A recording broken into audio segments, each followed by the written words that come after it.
Assalomu alaykum hurmatli kanalimiz muxlislari. Bugungi chisloyimiz 2026-yil 26-iyul sanasidamiz. Mana bugun o'sha Ravshan aka degan bir akamizni oldingi YouTube'dagi videolarda ham qo'yganmiz. O'zimni esi ishlagan joyim. Shu joyga keldik. O'ylaymanki bugungi ma'lumotlarimiz ham sizlarga albatta foydali bo'ladi degan umiddaman. Endi azizlar, bu yerga bizni kelishimizdan maqsad sizlarga bir yangiliklar bilan sizlarni bahramand qilish maqsadida bu joyga keldik. Mana shu joyimizga e'tibor berib qaraladigan bo'lsa, oldin bu joylarimiz nima deydi, bo'sh yer bo'lgan, o't bosib yotgan joylar bo'lgan. Endi mana shu yerga Ravshan aka hozir mana Monterey degan sortni mana ekib, Monterey degan sort ekilgan. Lekin bu yozgi sort. Lekin misol mana o'sha ta'mini ham, mazasini ham mana juda u qadar pishmagan. Lekin yeb ko'rsak o'zgacha mazalari o'ziga yarasha. Chunki koreyskiy solxyang ekib yurgan odamlar koreys solxyangning mazasiga albatta buni solishtirib bo'lmaydi. Sababi endi hozir boshqa sort qulpinoylarimiz yozda bu qadar hosil berganini to'g'risi gap ko'rmaganman. Endi azizlar, nima demoqchimanki, mana bu joyimiz hozir Monterey degan sort mana 30 sotiq joyga, bu joyga o'ta kichkina ko'chatlarni 15-moyda boshlab 17-18-da tugatganlar. Hali begona o'tlar o'ta ko'pligini hisobidan mana e'tibor berib qaraydigan bo'lsak, mana shu klyonka bilan yopib, bizi o'zbek tilidagi ko'pchilik nimamizga bo'lsa aslida buni mulchi deyiladi, lekin mulcha deb turib ko'pchilik anaqalar mulcha degani bu, ya'ni o'sha salafan bilan nima deydi, to'sib begona o'tlardan himoya qilish hisoblanadi. Endi azizlar, e'tibor berib qaraladigan bo'lsa, mana hosillariga e'tibor beradigan bo'lsak, qaradigan bo'lsak, mana bunaqa mayda chudalari mana pashti yo'q, mana shu tog'orani olginda. E'tibor beringlar, bunaqalari o'ta kam.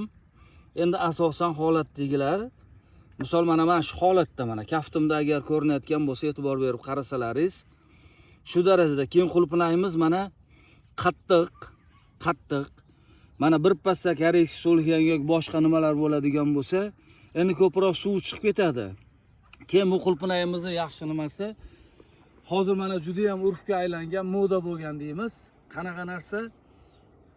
Qulpinayni shokoladga botirib shokoladli qulpinay degan narsa chiqdi. Juda ham bu narsa nima deydi, ommalashib ketdi xalqimiz orasida. Imенно shu narsaga juda ham yaxshi bo'ladigan narsa ekan, o'rtoqlar. Hozirgi kunda narx-navolari ham yomon bo'lmayapti. Mana e'tibor beriladigan bo'lsa, boshida bu joyimiz ekilganda qora setga yopilmasam 1 oy oldin yaxshi holatda emas edi. Sababi bizda O'zbekistonda Amerika sorti hisoblanadi. Lekin mana qaranglar, 30 qulpinayni umuman qaysi sort bo'lishidan qat'iy nazar xarakteriga e'tibor beradigan bo'lsak, plus 25-30 gradusda juda ham maza qilib o'sib yaxshi hosil beradigan ekin turi hisoblanadi. Endi mana biz O'zbekiston sharoitida o'zlaringiz yaxshi bilasizlar, qanaqa narsaki, bizda mana yaqinda 60-70 gradusgacha chiqdi. Endi 1 oy oldin o'zim kelgan paytimda ko'rdimda, mana shu mevalar quyosh nurida kuyib ketgan, barglari ham bir qanaqadir bir mazasi qochgan holatda edi. Shunga Ravshan akamiz bilan maslahat qilib, aka, mana shu narsani endi setka bilan yopmasak bo'lmas ekan degan fikrga keldik-da. Mana stoykalarini tikka qilib, sim tortildi bunga, setkani yopildi. Mana shundan keyin hosilimizni sifati ham, rangi ro'yi ham, bilis yaltillashlari ham, ekinlarimizning holatlari ham anchagina o'zgardi.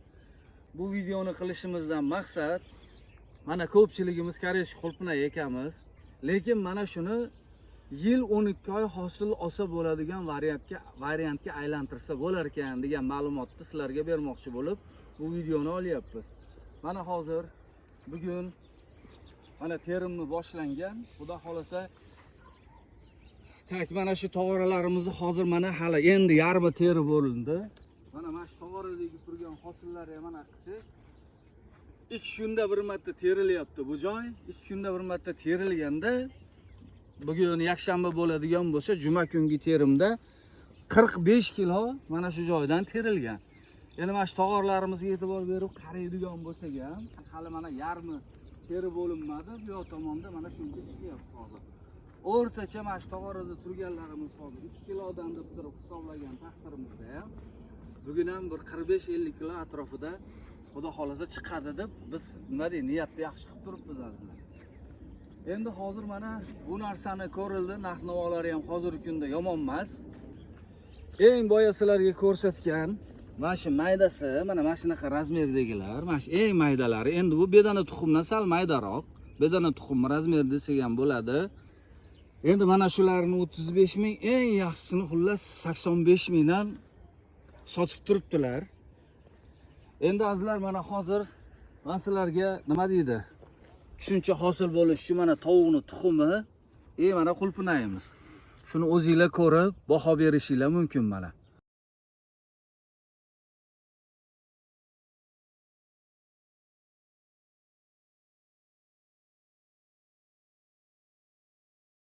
Xullas kalom shu holatlar. Endi azizlar mana bu narsani oldingi holatini sizlarga ko'rsataman azizlar. Mana shu qulpinay ekilgan yerimiz,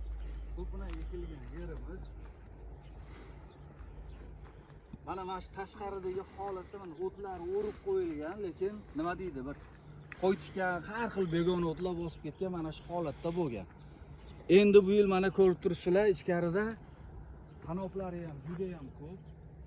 Hozir ko'chatlarni xudo xolasa olamiz.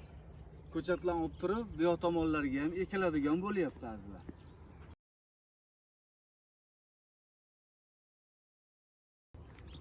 Bu joyi boya aytdimki, 15-may kunidan boshlab 18-chilar chislogacha ekilgan mana buni tanoplari xudo xolasa bularni mana hozir ko'chatlarini tayyorlashni boshlaganmiz.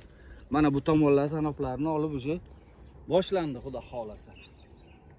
Endi bu joyimiz mana hisoblaydigan bo'lsak, hozir terim boshlanganiga где-то iyul oyini 2-3-larida birinchi terim bo'lgan. Albatta birinchi terimda unaqa yo'q, ko'p chiqmaydi. Uni hammanglar yaxshi bilasizlar.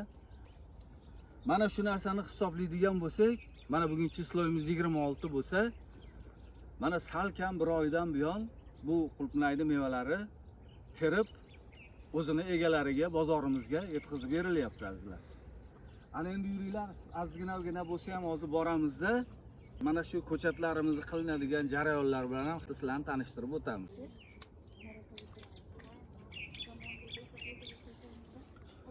Azizlar, odatda hammalaringiz yaxshi bilasizlar, umuman qanaqadir ko'chat bo'lsin, pomidor bo'lsin, baqlajon bo'lsin, bolgarskiy bo'lsin, qulpinay ko'chat bo'lsin, qovun tarvuz ko'chat bo'lsin, odatda ko'proq O'zbekistonda ko'proq nima deydi? Tuproq bilan sholi po'choqqa aralashtirib qilinadi yoki bo'lmasam biogomuska nimadir qo'shib qilinadi. Lekin mana o'zlaringiz yaxshi bilasizlar, biogomuska qilsa ham bo'ladi, rossiyskiy torfga qilsa ham bo'ladi. O'zbekistonning o'zimizning nima deydi, mahalliy torflarimiz bor, shularga ham qilinadi. Lekin bu safar mana O'zbekistonda ham hozir ko'pchilik nima deydi, gidroponikaga, stilajga qiziqqanligi sababli biz mana shu narsani e'tiborga olib, ko'chatlarimizni xudo xolasa biz shu kokosli strushkaga, ya'ni kokos maydalanganiga qilishni boshladik azizlar. E'tibor berib qaraydigan bo'lsak, mana ko'chat qilish jarayonlarini ham xudo xolasa boshlaganmiz. Bu joyimiz shu ko'chatxona hisoblanadi. Mana ayollarimiz o'sha Montrey nima deydi, tanoplarni mana ko'chat qilish jarayonidalar hozir. Endi mana bu tomonga e'tibor berib qaraladigan bo'lsa, mana o'sha ekilgan ko'chatlarimiz, bu mana shu salafanni tagida turganlari mana hammasi ko'chat hisoblanadi azizlar. Kimgaki qiziq bo'ladigan bo'lsa, biz xudo xolasa pastda o'sha telefon raqamlarimizni qoldiramiz. Kimgaki qiziq bo'ladigan bo'lsa, marhamat aloqaga chiqinglar. Imkon qadar xudo xolasa ko'chatlarni yetkazib berishga harakat qilamiz. Bir 30-40 mingtagacha bo'lgan ob'yomda biz yetkazib bera olamiz. Faqat azizlar, hozir mana shu holatda hozir tayyor bo'lgan ko'chatlarimiz, buni ham aytib qo'yishim kerak yo'q, bir oydan keyin tayyor bo'ladi inshaalloh. Kimgaki qiziq bo'lsa, pastda telefon raqamlarini qoldiramiz, aloqaga chiqinglar. Azizlar, yana bitta foydali ma'lumotni berib o'tmoqchi edim. Mana e'tibor berib qaradigan bo'lsalaringiz, mana shu joyimizda mana yam-yashil bo'lib turibdi. Ko'pchilik o'ylashi mumkin, begona o't. Yo'q, aslida bu begona o't emas. Bu joyga makka jo'xori sepilgan. Makka jo'xori sepilgan. Mana mosh bilan aralashtirib. Chunki hammamiz yaxshi bilamiz, O'zbekiston sharoitida ko'p issiqxonalar ariqdan sug'orilmaydi. Ko'p joylarimizda tomchilatib sug'orishdan foydalanamiz azizlar. Endi bu joyimizda yer ostidan chiqqan o'sha skvajinadan chiqqan suvimiz texnik suv deyiladi. Albatta bu qattiq suv hisoblanadi. Bu narsa yerimizni sho'rlatishga olib keladi azizlar. Endi bu ham bitta yangilik. Misol mana issiqxonadan bir 4 yil, 5 yil tomchilatib sug'orish bilan foydalangan paytimizda yerimiz tabiiyki bu sho'rlashishni boshlaydi azizlar. Sho'rlab ketishni boshlaydi.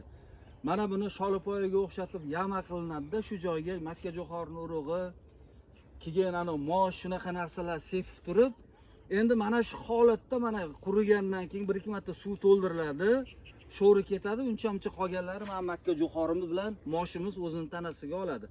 Va buni nima deydi, yerimizni o'ziga qo'shib bu narsa haydab tashlanadi. Endi yam-yashil narsa birinchidan vitamin, ikkinchidan sho'rdan 100% demaymiz, lekin anchagina xoli bo'ladi. Bu albatta keyingi hosillarimiz yaxshi bo'lishiga imkoniyat beradi azizlar.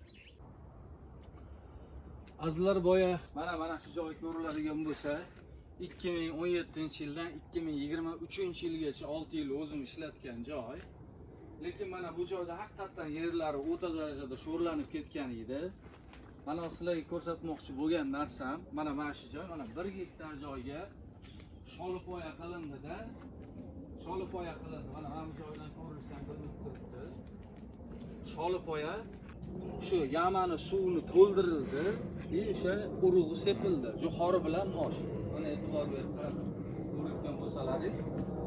Endi bu joylarimizni maqsad o'sha yerni nima deydi?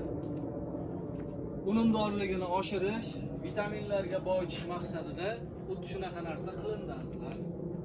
Endi bu narsani men 2006-2007 yillarda endi Koreya davlatida bo'lganman, 17-yilgacha Koreya davlatida. Koreyada ko'rgan edim. Shu jo'xori 20-30 sm bo'lganda jo'xori bilan moshchi. Bular mosh emas, soya deyilardi. Aslida oilasi bitta bo'lgandan keyin uni farqi yo'q. Soya bilan o'sha nimani jo'xorini aralash ekib turib, xuddi 25-30 sm ga kelgan paytda buni yerlarini haydab yuborishadi. Azizlar, nima demoqchiman? Agar bugungi videolarimiz ham sizlarga qanchadir miqdorda bir foydali bo'lgan bo'lsa, juda ham biz xursand bo'lamiz.